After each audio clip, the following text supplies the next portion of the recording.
రక్షణ మాధుర్యము, రక్షణ మాధుర్యము, యేసయ్యతోని జీవితము నిత్య జీవన మకరందము. రక్షణ మాధుర్యం అనే ఆధ్యాత్మిక కార్యక్రమానికి స్వాగతం. ఇప్పుడు మన దైవజనులు రెవరెండ్ డాక్టర్ కె నరేష్ బాబు గారు దైవ వాక్యాన్ని అందిస్తారు.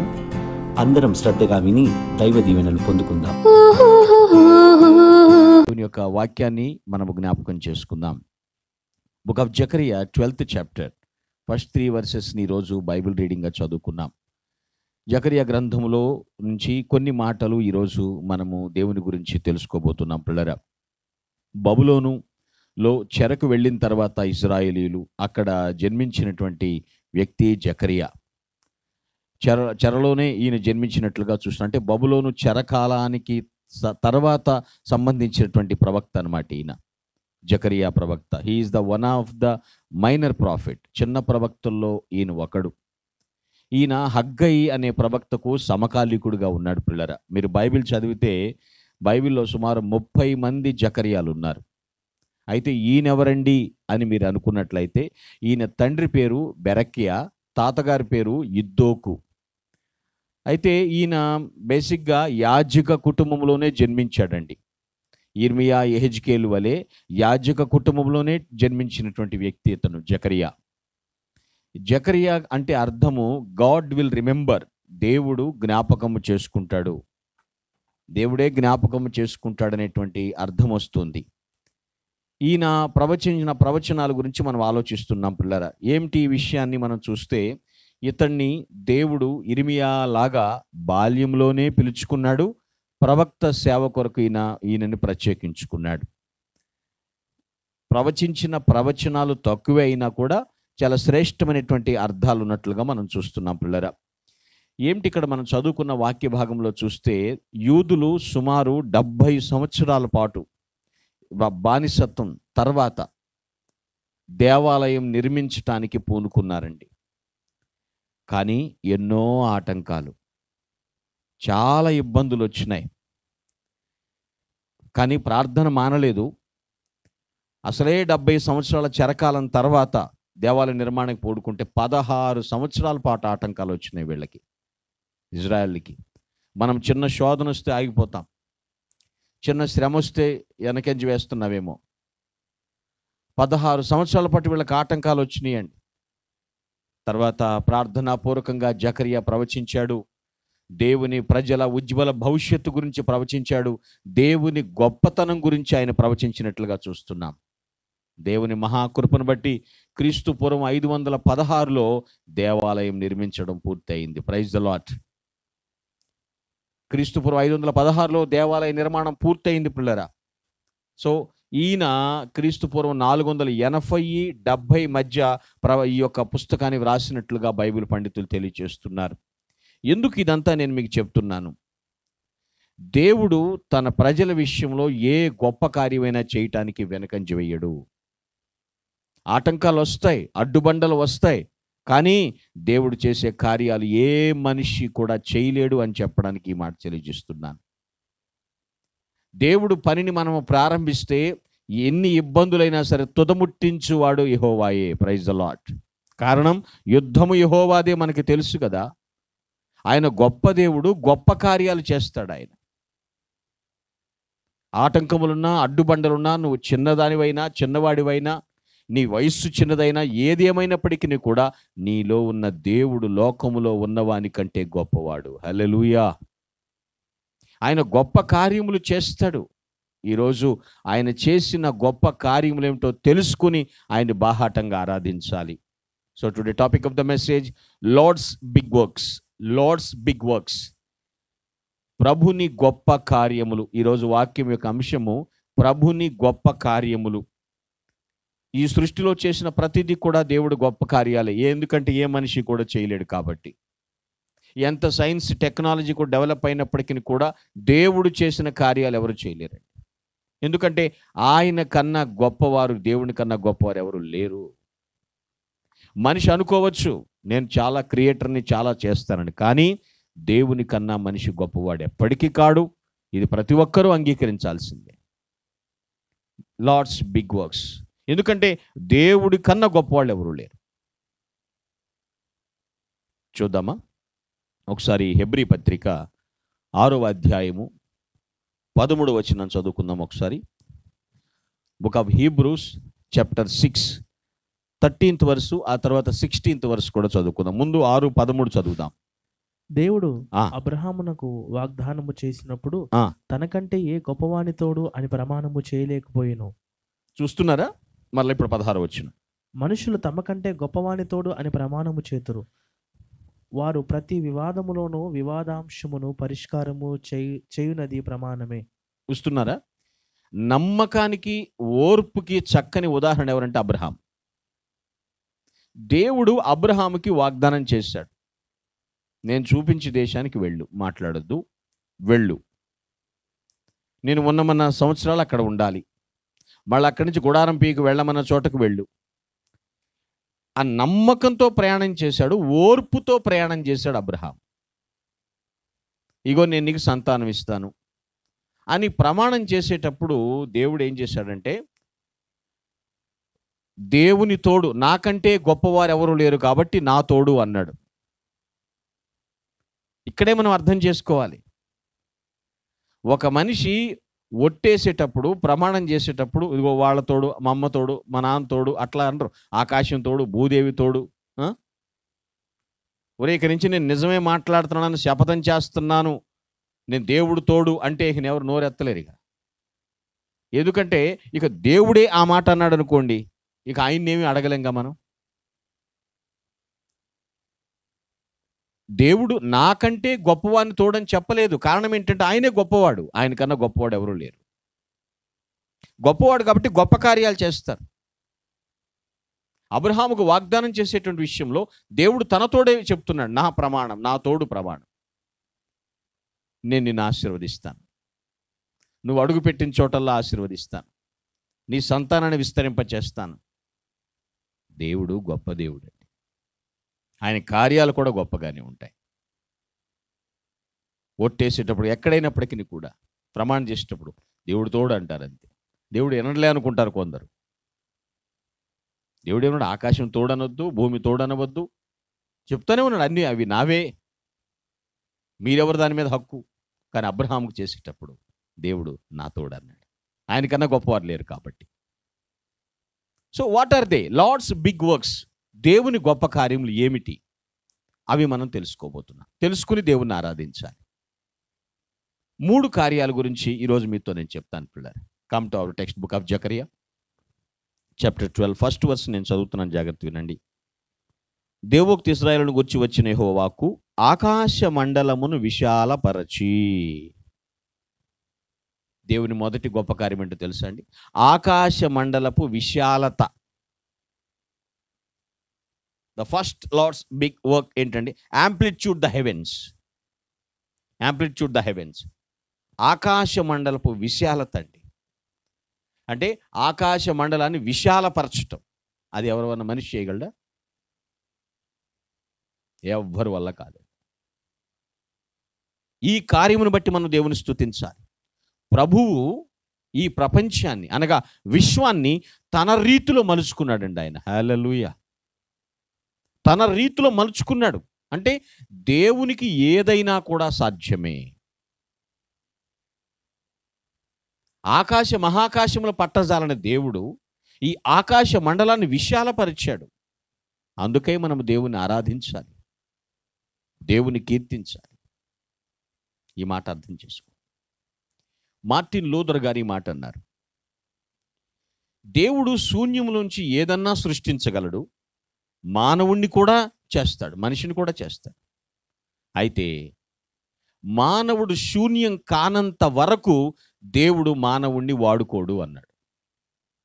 మరలా చెప్తా, దేవుడు శూన్యంలో నుంచి ఏదన్నా సృష్టించగలడు, మనిషిని కూడా చేయగలడు ఆయన శూన్యంలో నుంచి.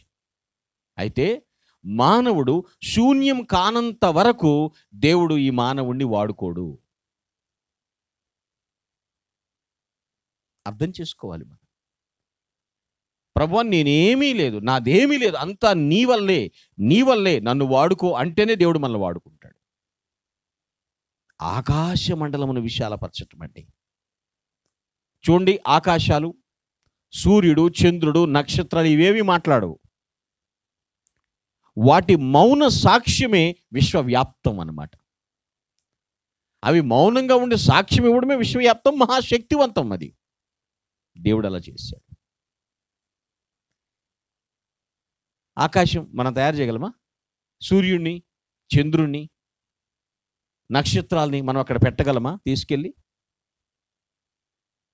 అవి మౌనంగా ఉన్నాయి, అంత మాత్రం తక్కువ అవి. వాటి మౌన సాక్ష్యమే విశ్వవ్యాప్తం, మహాశక్తివంతం అండి. ఆకాశ మండలపు విశాలతను బట్టి దేవుని మనం ఆరాధించాలి. లార్డ్స్ బిగ్ వర్క్, అది దేవుని గొప్ప కార్యం అండి. అది book of Job chapter 9 verse 8. యోబు గ్రంథం 9:8 చదువుకుందాం. ఆయన ఒక్కడే ఆకాశ మండలమును విశాలపరచువాడు. ఎవరన్నా ఉన్నారండి? ఆయన ఒక్కడే అందా. ఆయన ఒక్కడే ఆకాశ మండలం విశాలపరచువాడు. సముద్ర తరంగముల మీద ఆయన నడుచుచున్నాడు. చూడండి, దేవుడు ఒక్కడే సృష్టికర్త, ఇంకెవరు లేరు. క్రియేటర్ అన్నమాట. దేవుడు ఒక్కడే సృష్టికర్త. దేవుళ్ళు అనేవి ఎంతోమంది లేరండి ఇక్కడ. మనిషి అనుకుంటున్నాడు చాలామంది ఉన్నారు అని. సృష్టికర్త ఒక్కడే. మనిషి రకరకాల రూపాల్లో చూసుకుంటున్నాడు. దేవుడు సృష్టికర్త. చాలామంది అజ్ఞానంగా మాట్లాడతారు కొందరు. ఏంటంటే, ఆకాశంరా మనము పీల్చి వదిలిన పొగతో తయారైందిరా అంటాడు. వీడు పీల్చి వదిలిన పొగతో ఆకాశం తయారవుద్దా? ఓ అజ్ఞాని, నోరు మూసుకోవాలటప్పుడు నువ్వు తెలిసి మాట్లాడాలి. ఏదైనా పిండి ఒకటే, తెలిసినోడికి తెలగ పిండి, తెలవనోడు గొలవ పిండి, అది పిండి ఒకటే. మనం పీల్చి వదిలిన గాలితో కాలదండి ఆకాశం తయారవ్వలేదు. దేవుడు ఆకాశాన్ని సృష్టించాడు, విశాలపరిచాడు. ఆయన అవసరమైతే పంచిలాగా ఆకాశాన్ని మడత వేయగలడు కూడా. Praise the Lord. ఆకాశ మండలపు విశాలత. ఆయన విశాలపరచగలడు, పంచిలాగా మడిచేయగలడు కూడా ఆయన. మరలా చెప్తున్నాను, ఆకాశాలు ఏమీ నిత్యమైనవి కావు. దేవుడు తీసేయాలనుకుంటే తీసేయగలడు. ఆకాశాన్ని బట్టి, ఆకాశాల్లో ఉన్న సూర్యుని బట్టి, చంద్రుని బట్టి దండాలు ఎట్టకూడదండి. అవి నిత్యమైనవి కావు. అవి చేసినవాడు గొప్పవాడు. ఆ గొప్ప దేవుని కార్యమును బట్టి మనము గొప్పగా దేవుని ఆరాధించాలి. సూర్యుని సృష్టించాడు, చంద్రుని సృష్టించాడు, నక్షత్రాలను సృష్టించాడు. ఇది గొప్ప కార్యం. ఆకాశ మండలమును విశాలపరిచాడు. దేవుని ఆరాధించు పిల్లలు, ఆరాధించు. ఆకాశం ఆయన సింహాసనం అని వాక్యం చదివిస్తుంది. ఆయన సింహాసనం. అటువంటి దేవుడు, అంత భీకరుడు, మహాదేవుడు నీ హృదయంలో సింహాసనం వేసుకోవాలని ఆలోచిస్తున్నాడు. నీతో నివసించాలని, నీతో ఉండాలని, నిన్ను నడిపించాలని. నీ హృదయమే ఆయన సింహాసనంగా అయితే పిల్లరా, నీ జీవితానికి విస్తారమైనటువంటి దీవెనలే. హల్లెలూయా. ఎస్, మహాగణుడు, మహోన్నతుడు, అంత గొప్ప దేవుడు వినయ మనస్సు, దీన మనస్సు గల వారిలో నివసిస్తారని వాగ్దానం చేశాడు. నలిగిరి ప్రాణమును ఉజ్జీవింప చేస్తానన్నాడు. గొప్ప దేవుడు ఆయన. ఆకాశ మండలపు విశాలత ఆ దేవుని వల్లే అయిందండి. కాబట్టి ప్రభువుని ఆరాధించాలి తప్ప ఆకాశాలు, సూర్యులు, చంద్రుల్ని పట్టుకుని పూజలు చేయటం కాదు పిల్లలు, ఆలోచించండి. Lord's big works. దేవుని గొప్ప కార్యములు, ప్రభు యొక్క గొప్ప కార్యములు ఏమిటి అంటే, first of all amplitude the heavens. ఆకాశ మండలపు విశాలత. దాన్ని బట్టి మనము దేవుని స్తుతించాలి. రెండవ విషయాన్ని మీకు చెప్తాను. Come to our text, book of Zechariah 12th chapter 1st verse నేను మరలా చదువుతున్నాను, జాగ్రత్తగా ఆలకించండి. ఆకాశ మండలమును విశాలపరిచి భూమికి పునాది వేసి. ఏంటండి? భూమికి పునాది వేసి. The second big work of the Lord ఏంటో తెలుసా అండి? రెండవ గొప్ప కార్యము ప్రభువుది, the basis of the earth. భూమికి పునాది. ఆయన వేశాడు. బేసిస్ ఆఫ్ ద ఎర్త్ అండి. భూమికి పునాది వేసింది ఆయన. And the lathe of the foundation of the earth అని ఉంది. ఈ అంతరిక్షంలో భూమి చాలా చిన్న పరిమాణం కలిగిందండి. అంతరిక్షం మొత్తం మీద చూస్తే భూమి చాలా చిన్న పరిమాణం కలిగింది. బహుశా ఆరంభంలో అనగా సృష్టి ప్రారంభంలో భూమి నివాసానికి యోగ్యము కాదు. కానీ దేవుడు తన పరిశుద్ధాత్మ శక్తి ద్వారా అలా దాన్ని భూమి మనుషులకు నివాస యోగ్యంగా చేశాడు ఆయన. దానికి పునాది వేసినది దేవుడే. ఈ మాటలు అర్థం చేసుకోండి. ఎందుకంటే ఆయన ప్రారంభము నుండి ఉన్నవాడు ఆయన.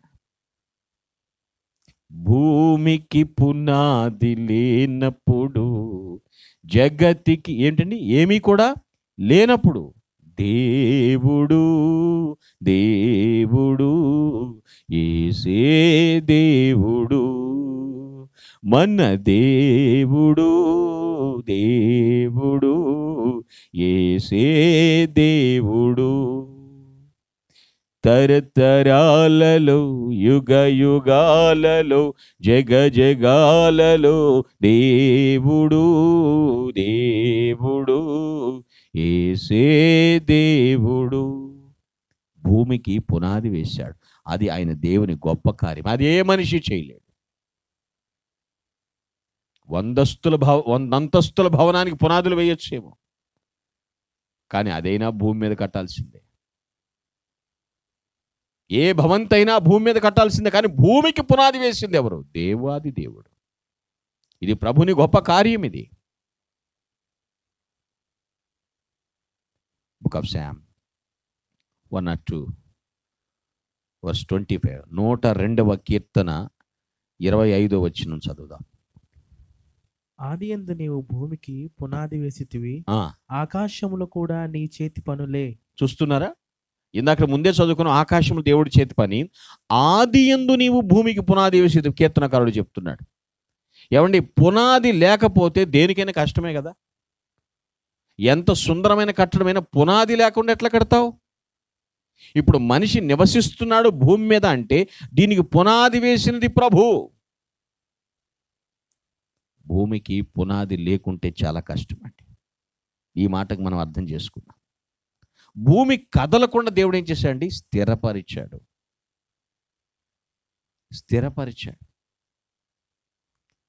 ఒక్కొక్కసారి యోబు అజ్ఞానంగా మాట్లాడినప్పుడు కూడా దేవుడు పదే పదే యోబు అజ్ఞానాన్ని గుర్తు చేస్తూ ఉండేవాడు. ఏమిటి అక్కడ విషయం చూస్తే, మనకు తెలిసింది అల్పం, తెలియాల్సింది అధికం అన్నట్లుగా యోబు అజ్ఞానాన్ని బట్టి మనతో మాట్లాడుతున్నాడు దేవుడు. మనిషికి తెలిసింది కొంచెమేనండి, తెలియాల్సింది చాలా ఉంది. ఇంకా మనం నివసిస్తున్న భూమి, అడుగు పెడుతున్న భూమి, పరుగులెడుతున్న భూమి, నిర్మాణాలు నిర్మించుకుంటున్నటువంటి ఈ భూమికి పునాది వేసినది ప్రభువుల ప్రభు. అది ఆయన గొప్ప కార్యం. దీనిని బట్టి మనము దేవుని స్తుతించాలి. ఆయన పునాది వేసినప్పుడు యోబు గారు లేరు, మీరు లేరు, నేను లేను, ఎవరము లేము. ఆయన ఆది నుండి ఉన్నవాడు. సైన్స్ ఏం చెప్తుంది? భూమి తన చుట్టూ తాను తిరుగుతూ సూర్యుని చుట్టూ తిరుగుతుంది. సైన్స్ చెప్పేవాడు. మరి కొందరు ఏమంటారు, సార్ భూమి తిరుగుతూ ఉన్నప్పుడు మనం కూడా తిరిగిపోవాలి కదండి, మనం కూడా తిరిగిపోవాలి, మా ఇల్లు అటు వెళ్ళిపోవాలి, మా బాత్రూమ్ ఇటు వచ్చేయాలి, మా పెరట్లో చెట్లు అటు వెళ్ళిపోవాలి, ఇటు వెళ్ళిపోవాలి అనుకుంటారు. ఏంటి అక్కడ జరిగే విషయమే? దేవుడు ఏం చేశాడు తెలుసండి? భూమికి పునాది వేసి, నేను చదువుతున్నాను 104వ కీర్తన 5వ వచనం నేను చదువుతున్నాను, జాగ్రత్తగా ఆలకించండి. భూమి ఎన్నటికి కదలకుండునట్లు ఆయన దానిని పునాదుల మీద స్థిరపరిచెను. Praise the lord.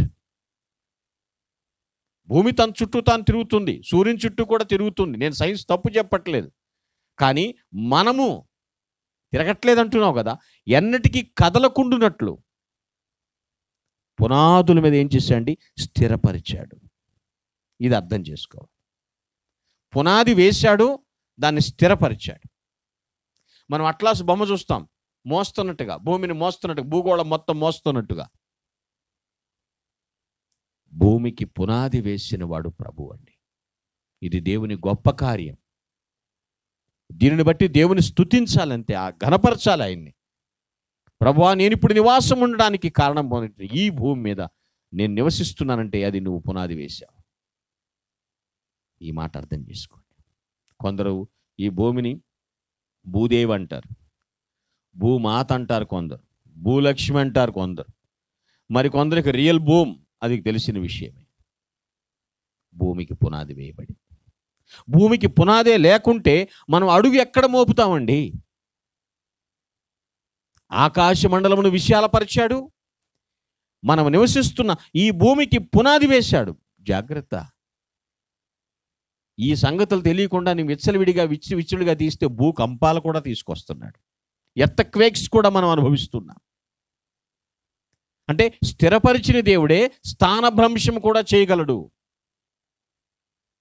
ఒక్క ఆజ్ఞాపిస్తే భూమి చిన్న ఊపు ఊపు అంటే చాలు ఊగిపోద్ది అంతే. సృష్టికర్త ఆయన గొప్ప కార్యమును బట్టి ఆయనకే మహిమ కలుగును గాక. ఆమేన్, ఆమేన్. బేసిస్ ఆఫ్ ద ఎర్త్, భూమికి పునాది. ప్రభు అన్నాడు, ఆకాశం నా సింహాసనం అని చెప్పాడు, భూమి నా పాదపీఠం అన్నాడు. అంటే ఇక్కడ ఆయన పాదాలు ఉన్నాయి, నమస్కరించాలి, ఆయన పాదముల మీద కన్నీరు కార్చాలి. భూమి నా పాదపీఠం అన్నాడు కాబట్టి, అనగా దేవుని సన్నిధిలో తగ్గించుకోవాలి. తగ్గించుకుంటే హెచ్చింపు ఉంటుంది. మనకు మనమే గర్విస్తే తొక్కబడతాం. పాతాళము నుంచి తప్పించి పరలోకము చేర్చే దేవుడు ఆయన. ప్రగల్భాలు పలకొద్దు, గొప్పతనం అంతా దేవునిదే. దేవుని క్రెడిట్ నువ్వు తీసుకోవాలని చూసినా అది నీ వల్ల కాదు, ఆయన నిన్ను ఘనపరిస్తే తప్ప. లార్డ్స్ బిగ్ వర్క్స్, ప్రభుని గొప్ప కార్యములు.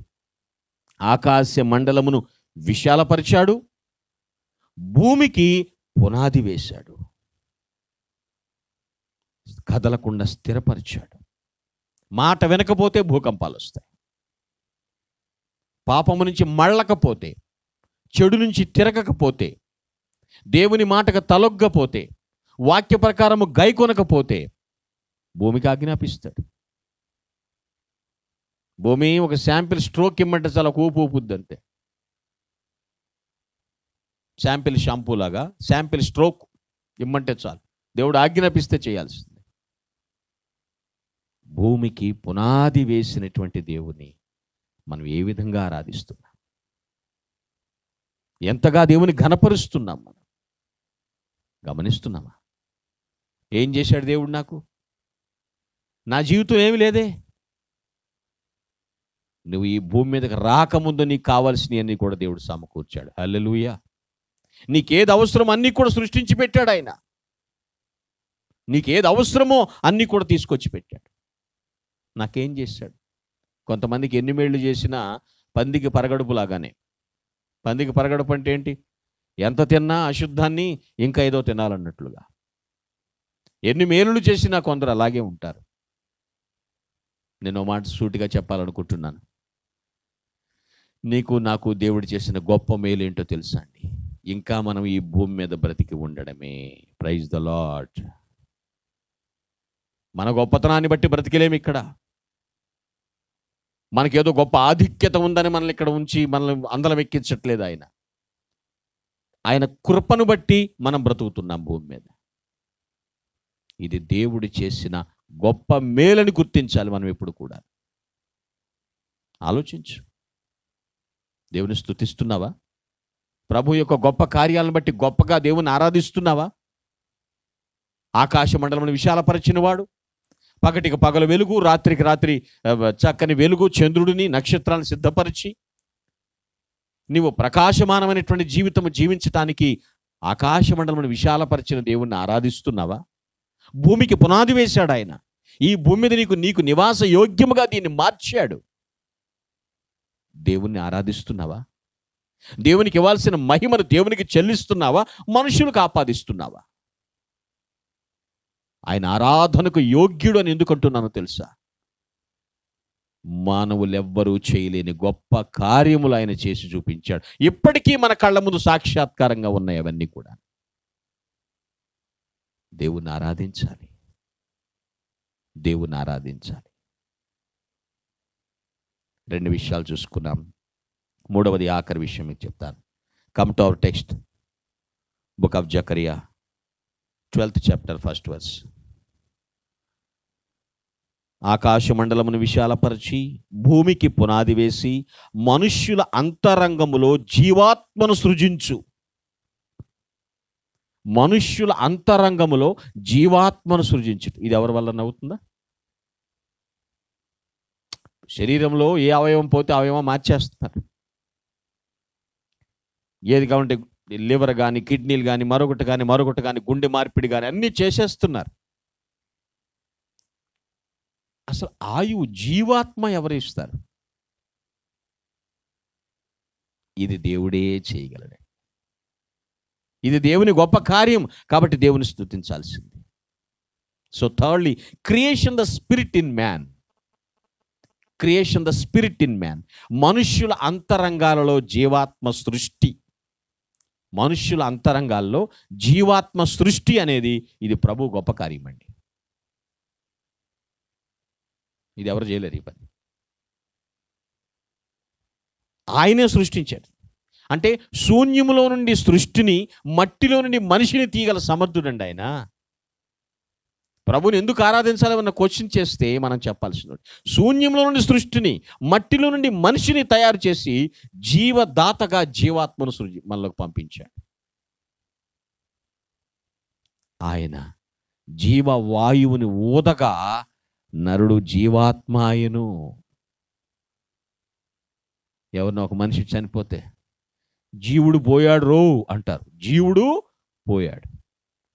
మరికొందరైతే అవివేకంగా, అరే ఆ కళ్ళలోంచి ప్రాణం పోయిందిరా, ఆ కళ్ళల్లోంచి అట్ట వెళ్ళిపోయాడు, ఆ ముక్కుల్లోంచి జీవుడు పోయాడు, చెవుల్లోంచి జీవుడు పోయాడని మాట్లాడుతూ ఉంటారు.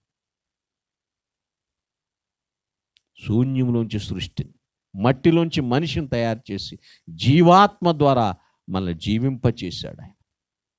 ఇదే మనిషి చేయలేడు. It's the Lord's big work.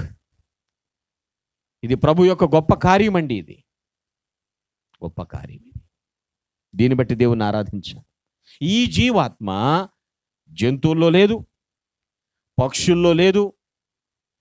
దేవుడు కావాలనుకుంటే పెట్టొచ్చుగా, కానీ మనిషిలోనే తన జీవాత్మను ఉంచాడు. తలుచుకుంటే చేయగలడు ఆయన, కానీ చేయలేదు.